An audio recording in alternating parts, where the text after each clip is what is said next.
3, 2, 1. Start. समूची दुनिया के साथ साथ हमारा देश भी फिलहाल जिस संकट से जूझ रहा है उससे उभरने के उपायों पर अमल ही इससे पार पाने का रास्ता है। दरअसल कोरोना विषाणु अपने बदलते स्वरूप की वजह से जिस स्तर की समस्या बन चुका है उसमें उससे बचाव के नियम सबसे अहम हो जाते हैं। लेकिन ऐसा लगातार देखा गया है कि सरकार के स्तर पर तो कोरोना से लड़ने के लिए नियम कायदों की घोषणा कर दी जाती है, अधिसूचना भी निकाल दी जाती है, लेकिन जमीनी स्तर पर उसके पालन को लेकर बहुस्तरीय लापरवाही बरती जाती है। विडंबना यह है कि जागरूकता के अभाव में ऐसी लापरवाही न सिर्फ आम लोगों की ओर से बरती जाती है बल्कि सरकार जिन अधिकारियों को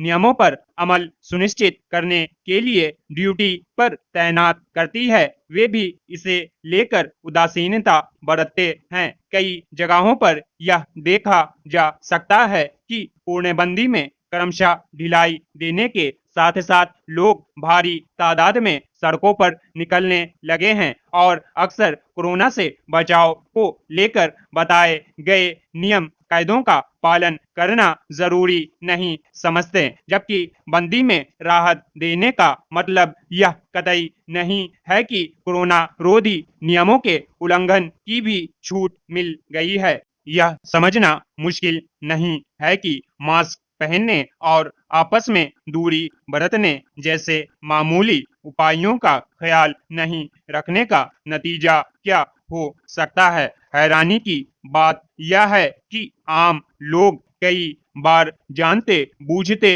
हुए भी इन नियमों का पालन करना जरूरी नहीं समझते और इस तरह कोरोना विषाणु के संक्रमण के फैलाव का आसान जरिया बनने को तैयार रहते हैं। यह इसलिए भी संभव हो पाया है कि कई बार संबंधित अधिकारी भी इस बात की अनदेखी करते हैं कि लोग नियमों पर अमल कर रहे हैं या नहीं। शायद यही वजह है कि केंद्र सरकार ने अब इस मामले पर आम लोगों को कोरोना से बचाव के लिए सावधानी बरतने की सलाह देने के साथ साथ अधिकारियों के रवैये को लेकर भी सख्ती दिखाई है। केंद्रीय गृह मंत्रालय ने बुधवार को कहा कि देश के कई हिस्सों में कोरोना रोधी नियमों का खुला उल्लंघन देखा जा रहा है। सभी राज्यों और केंद्र शासित प्रदेशों को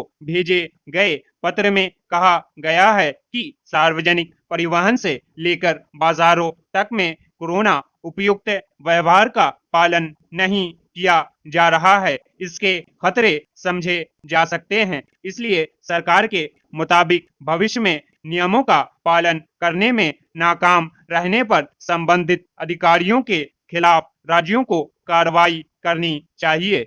फिलहाल भले ही कोरोना संक्रमण के मामलों में कमी देखी जा रही है, लेकिन अब भी दूसरी लहर पूरी तरह समाप्त नहीं हुई है। खतरा टला नहीं है और तीसरी लहर की आशंका सिर पर गहराती जा रही है। ऐसे में अगर कोरोना रोधी नियम कायदों पर अमल को लेकर इस स्तर की उदासीनता नहीं रोकी गई तो यह एक तरह से बड़े खतरे की घंटी है। यह किसी से छिपा नहीं है कि दूसरी लहर में हुए नुकसान के पीछे विषाणु की खतरनाक और बदलती प्रकृति के साथ साथ एक बड़ा कारण यह भी था कि लोगों ने बचाव के उपायों को लेकर कोताही बरतनी शुरू कर दी थी। यह सही है कि पूर्णबंदी की स्थिति में आर्थिक गतिविधियों के ठप होने के चलते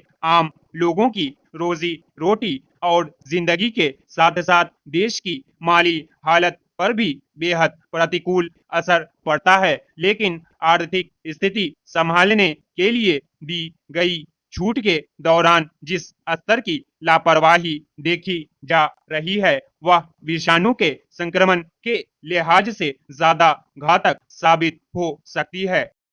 राजद्रोह कानून पर सुप्रीम कोर्ट ने यह सही सवाल किया कि आखिर अंग्रेजों का बनाया हुआ यह कानून आजादी के 75 साल बाद भी क्यों जारी है। इस कानून पर अमल होते रहने पर इसलिए भी सवाल उठते हैं क्योंकि अंग्रेज शासकों ने इसे आजादी के आंदोलन को कुचलने के लिए बनाया था।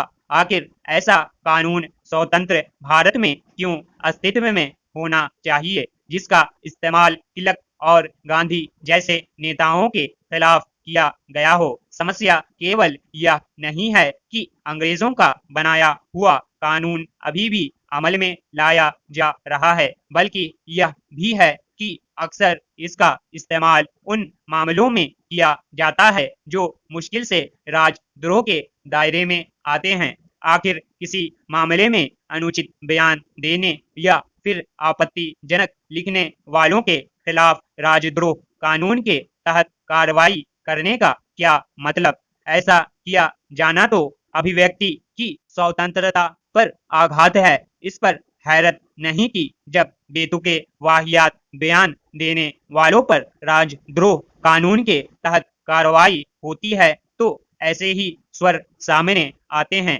कि लोगों की आवाज को दबाया जा रहा है अथवा अभिव्यक्ति की आजादी पर पहरा बैठाया जा रहा है। यह सही है कि लोगों को राजनीतिक सामाजिक विमर्श में आपत्तिजनक बातें करने से बचना चाहिए, लेकिन यदि कोई संयम शालीनता का परिचय न दे तो फिर उसके खिलाफ राजद्रोह के तहत कार्रवाई करना ठीक नहीं। ऐसे लोगों के खिलाफ किसी अन्य कानून के तहत कार्रवाई तो समझ आती है, लेकिन उन्हें राजद्रोही करार देने का कोई औचित्य नहीं। कथनी और करनी में अंतर होता है, इस अंतर को समझा जाना चाहिए।